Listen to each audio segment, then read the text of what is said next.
जो आपल्या पूर्वजांनी दिला।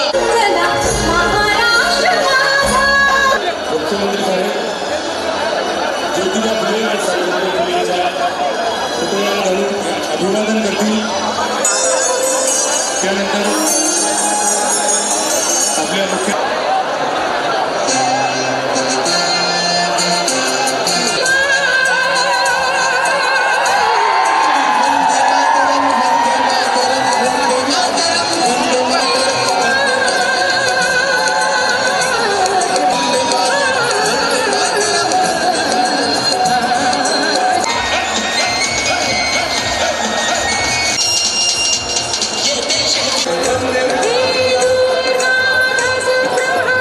तिरंगा घेऊन माननीय मुख्यमंत्र्यांच्या सोबत आणि प्रदेशाध्यक्ष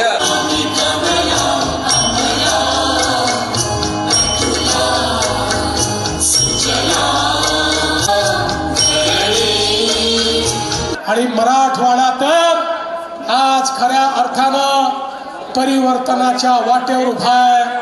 आमचा संकल्प आहे मराठवाड्याच्या या पिढीने दुष्काळ पाहिला, पण मराठवाड्याच्या पुढच्या पिढीला दुष्काळ पाहू देणार नाही।